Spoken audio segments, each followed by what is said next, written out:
Hey, Zach here. I was rocking out to my intro that I don't have. Zach McReynolds, Cherrie and Zach team, NextHome Real Estate Rockstars, Santa Clarita, California. How you guys doing? Hope everybody's having a wonderful day, slash week, slash month, slash year. It is August of 2021.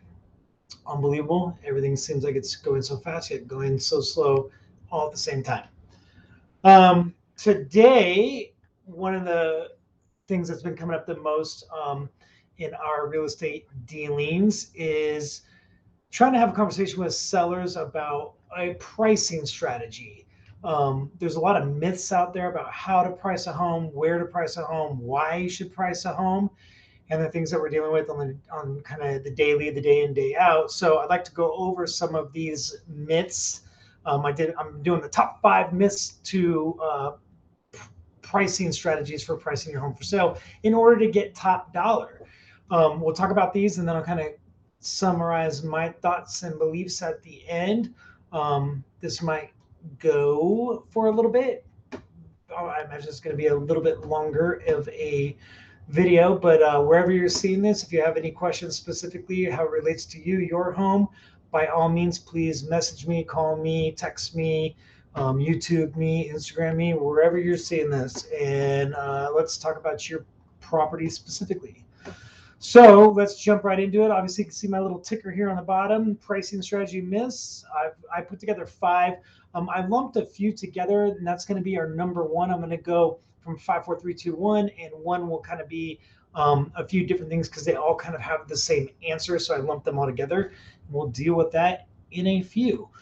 So right off the bat here, why don't we start with number 5? Myth number 5, that getting an offer right away means that you priced your home too low.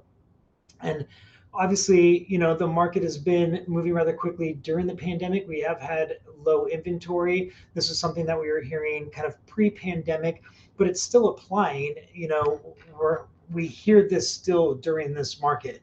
Just because you get an offer the day that you go on the market does not mean that you price your home too low at all. You are never as hot as the first 7 days that you're on the market. That is your time to shine. That is when you're going to attract the most attention. Think about any buyer that's actively looking in the market and their phone beeps, whether it's Zillow or Trulia or Realtor.com, Homes.com, wherever they're looking for homes. My phone just beep, beep, beep, beep in my pocket. Hey, there's a new home that matches your criteria. So the way technology is working today, that everybody has the technology at their fingertips. They're getting this activity as soon as you go live on the MLS. And this is why having a strategic plan is so important, because what day of the week we list the home is such an important part of the process. We don't need to dive into all that here, but you want to strike when the iron is hot. And there's studies that show what days are better than others. So, we've looked into this and we found that listing on a Thursday makes the most sense in order for most of the showings to happen on the weekend. So you just want to get out there. The idea is to have the right pricing strategy to attract the most attention, to get the most people to your house, to get the most offers. That's all going to equal more money. So getting an offer right away does not mean that, but obviously the goal is to get more than one offer. And that's kind of where all this is going to circle back to, is putting you in the position of leverage. How do we put you, the seller, in the position of leverage? Let's move on to myth number 4. Zillow tells me that my house is worth more money. Obviously, this is incredibly common. We hear this all the time, and it can go the other way. Funnily enough, and I'm going to bring this up for you guys to see. Let's make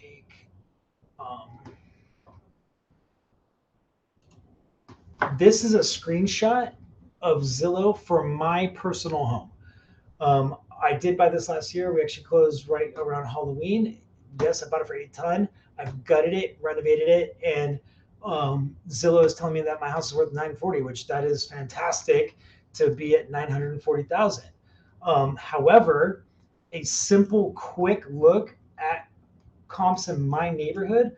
I am on Copper Hill and Agajanian in Saugus. Copper Hill, we call it. But if you quickly look, and actually here's a pretty interesting point too. They say that my house is a 4-bedroom, 3,200 square feet. It's actually you can call it 5 or a 6 bed. It's really 5 in like a loft, but 5 in a bonus room, 6 bedroom, and it's bigger square footage than this because I have the additional downstairs bedroom instead of the 3-car garage. It does not have that square footage included here. So again, Zillow's wrong on all accounts here. But even if I go off of the 3,200 square foot that they're saying it's worth, and you come just a couple, basically a street over from my house, here's a 3,200 square foot house that sold for $1 million, a 990, a 980. This is even smaller than my house by quite a bit. Let's see, that one's pretty far back. 960. 2,200 square feet. So I think it's safe to say if I was going to list my property, it would definitely be listing it closer to the 999 mark, if not higher. So for Zillow to be saying that my house is only worth 940, that's off by nearly 60,000 and probably closer to 100 based on actual market data. So Zillow's website themselves says that they can be off by as much as 12%. Think about that. If I told you your house is worth, let's say $1 million, just for the sake of this conversation, and I was wrong, I was off by more than 10%. I was off by $100,000. That's a significant gap. I mean, it'd be one thing if you got 100,000 over asking, but to be over by 100,000, I would get fired as a realtor. I mean, to have such a big spread, it's almost like, these people that say they're clairvoyant and they just thinking of somebody, their name starts with a J. It's just kind of, they're just making stuff up. And obviously they're aggregating data from the neighborhood, but it doesn't take into account that, there's a neighborhood nearby that are considered, someone's having a doorbell while we're talking about my house. There's a neighborhood nearby that are considered detached condos on title. So they're looking at those properties nearby that aren't the equivalent as a single family home. I'm sure that's getting aggregated into their data because it doesn't make sense for it to be off that much when there's just very obvious comps nearby that are quite a bit higher. They don't take in location, view, upgrades, pool. There's all these things that they're not taking into consideration at all. So point being, I wouldn't put a lot of emphasis on what Zillow or one of these other online pricing tools. There's no better way than to get price of your home than to have an agent come by your home. They have to see it in person because they're going to have to actually compare it to the actual comps of the neighborhood. You want to try to take like properties of the same square footage. If there is a model match in your neighborhood, that's the best way to do it. That's how an appraiser is going to look at the value of your home. They're only going to look back 90, maybe 120 days in this market that's been moving so fast. Like properties, if you have a pool, they only want to judge you against pool homes. If you do not have a pool, they want to judge you against non-pool homes. Similar square footages, similar bedroom, bathroom count, etc. And then they make their adjustments plus or minus depending on if one property has more amenities than another. So again, to base what your house is worth off of what Zillow says, in this case, I'd be shooting myself in the foot for at least $60,000. Myth number 3 when it comes to pricing is that I can always do a price reduction later. And yes, this is true. And a price reduction does repopulate your property. Let's say you're on the market for 30 days and you do a price reduction, it does bump you back out there to everybody, kind of like the way a new listing would. But that doesn't mean that it doesn't invoke a certain feeling in the buyer. In this market, to get 30 days out and you don't have an offer at that price, it's essentially saying that this house is not worth this value. Now, that doesn't mean that there wasn't some circumstances that led to this, like you were in escrow, came back on the market and things like that. But a price reduction to most buyers is going to signify to them that they can negotiate further. It's going to be taken as a sign of weakness by the buyer. And we have buyers all the time when we see a $10,000 or $20,000 price reduction, they think, well, then I can come in even lower. These guys are getting desperate. And that's what you don't want. That's why having a proper pricing strategy in the beginning is so important, because you want to get it out there in that first week that you're on the market when you're so hot. You want all the buyers that are looking for that criteria of home to all be interested in your property at the same time, hopefully to get more than one offer. Do you want to negotiate with one buyer? If you sat on the market for 30 days and did a price reduction and one person wrote an offer, does that sound like you're in the position of leverage versus going on the market in the first week and having 5 to 10 buyers that want to buy your home? The goal is to put you, the seller, in the position of leverage when negotiating with the buyer. And you do that by properly pricing the home to market value. If we can identify what market value is, then the buyer's going to see that value too. Don't forget too, when a buyer looks at your home and they leave, let's say they're interested, they tell their agent, oh my gosh, we love this home, it has everything that we're looking for. The agent is typically going to go run comps. So if on paper, let's go back to my neighborhood, which I left up the whole time, but they go look at this property here for $1,500,000, $990. Let's take these guys just as this is a pretty good representation. 980, 1,005,000, and 990. Let's say I put my house on the market for 1.1. That's significantly over the comps by nearly 100,000. So let's say somebody absolutely loved my home, but the agent's going to go run comps, go, wow, this property looks like it should be priced more like 1 million, not 1.1. That's going to make the buyer feel like the house is overpriced, and that means the seller is not serious about selling his house. So you don't always get it's not like somebody writes an offer and comes in 100,000 less. They just look at it like this seller isn't being realistic. Let's move on, at least until they see the price drop. Moving on. Let's get off this screen too. Boom. We'll sit up. Myth number 2. My house is worth $80,000 more than my neighbor because I did $80,000 worth of upgrades. Again, I'll go back to taking my house. I did pretty much gut it and renovate it.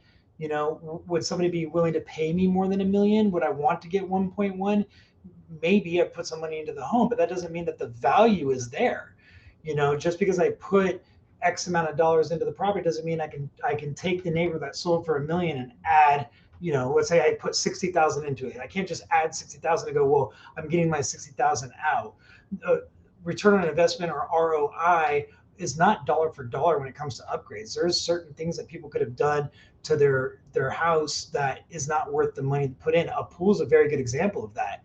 I mean, in today's times right now, a pool's, if you can get a pool under $100,000, you did really good. You are not necessarily getting $100,000 more than your neighbor just because you have a pool. Same thing goes for a kitchen or a bathroom model. Although those are good things to have and be more updated than a dated home, if you went and put $50,000 into your kitchen, you're not getting that $50,000 out dollar for dollar.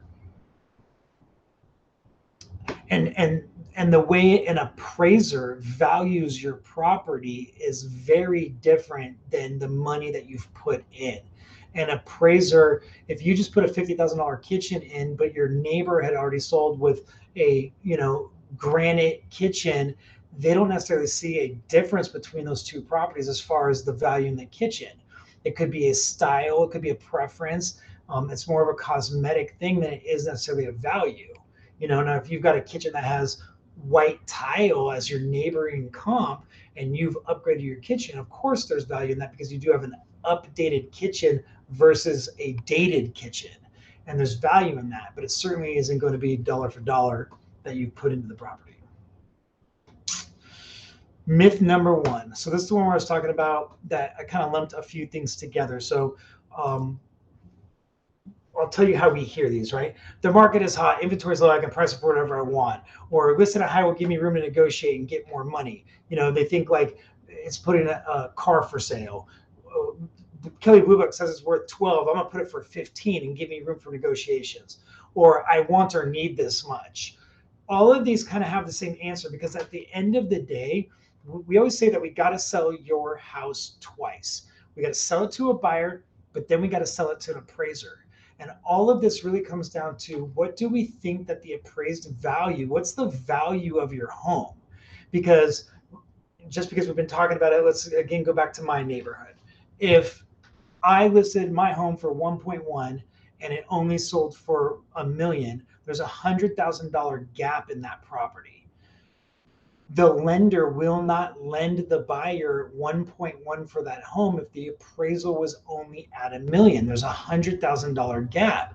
So it was going to be a renegotiation between the seller and the buyer. The buyer is going to want to renegotiate down to what the value of the appraisal came in. Now this is kind of the point on all of this.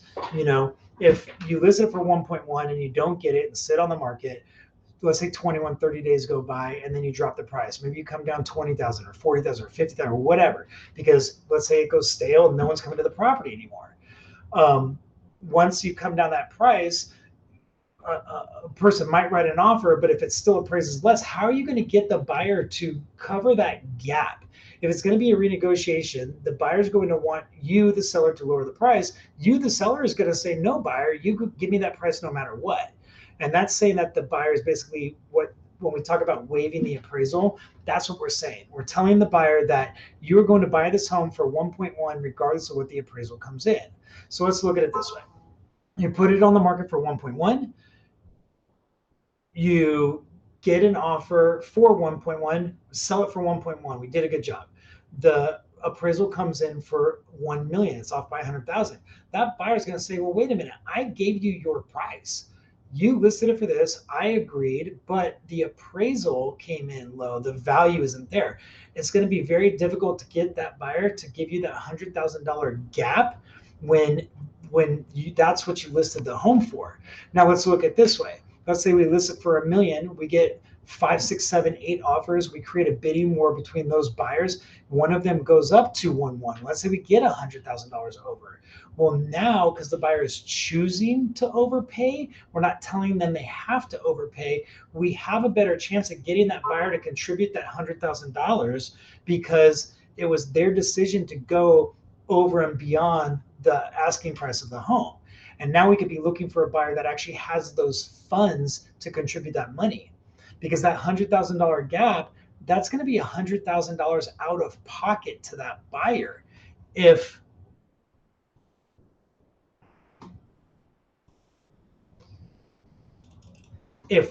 a buyer was at 1.1, for the home, and they were putting their 20% down, right? They were,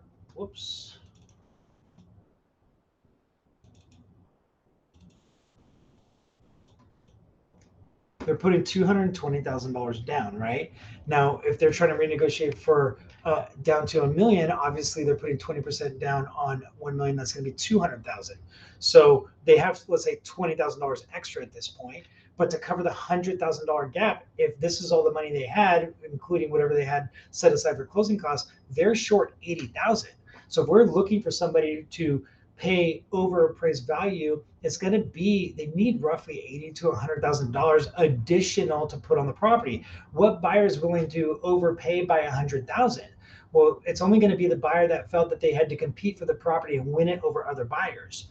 Again, you put on the market for a 1.1 and they give it to you and it doesn't appraise. They're not going to say, okay, let me give you $100,000 out of my pocket. There's absolutely no way that you're going to get the buyer willing to do that without creating that competition for the property.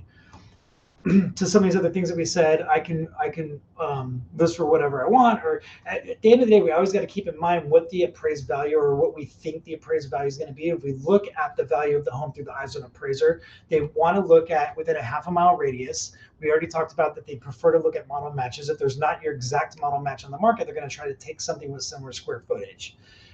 They want to go back, as the market's been moving so fast, they used to go back like 180 days. They really want to be at like 90 to 120 right now. Let's say there is not a model match within the last 90 days in a half mile radius, then okay, maybe we can go a little further out, or maybe we can go a little further back in time and try to find a comp that really makes sense for that value.